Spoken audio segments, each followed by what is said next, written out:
Hello' নতুন এটা কেকৰ সৈতে পুনৰ স্বাগতম জনাইছোঁ। আজিৰ কেকটো আছিলে হাফ কেজিতকৈ অকণমান বেছি ওজনৰ আৰু মই ডিজাইনটো অলপমান বেলেগ কৰিব লৈছিলোঁ, কিন্তু পিছত আকৌ চেঞ্জ কৰি দিলোঁ। প্ৰথমতে হোৱাইট কালাৰ দি ক্ৰাম কোট কৰি এতিয়া মই পিংক কালাৰ দি পেলাই কাভাৰ কৰিছোঁ।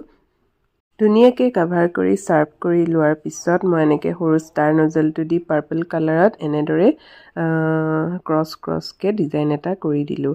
একেবাৰে চিম্পল ডিজাইন, সকলোৱে কৰিব পাৰিব আৰু আধালৈকে কৰিছোঁ মই।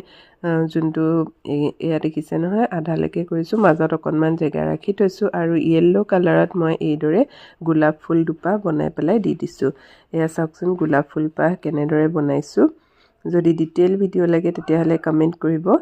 এয়া প্ৰথমতে এপাহ মই এনেদৰে লগাই ল'লোঁ, তাৰপিছতে ছাইডত আৰু এপাহ গোলাপ ফুল বনাই পেলাই ধুনীয়াকৈ লগাই দিলোঁ। গোলাপ ফুল বনোৱাটো আচলতে খুব প্ৰেক্টিচৰ কথা। প্ৰথমতে ময়ো পৰা নাছিলোঁ আৰু এতিয়া একদম পাৰফেক্টলি বনাব পাৰোঁ বুলি ক'ব পাৰোঁ।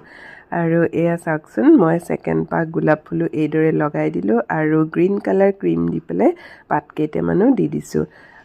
এয়া চাওকচোন। তাৰ পাছতে মই মাজত এটা হেপী বাৰ্থডে টেগ লগাই দিছোঁ আৰু তেওঁলোকে নাম লিখিব নালাগে বুলি কৈছে। কেকটো কেনেকুৱা লাগিল কমেণ্ট কৰিব। Bye bye.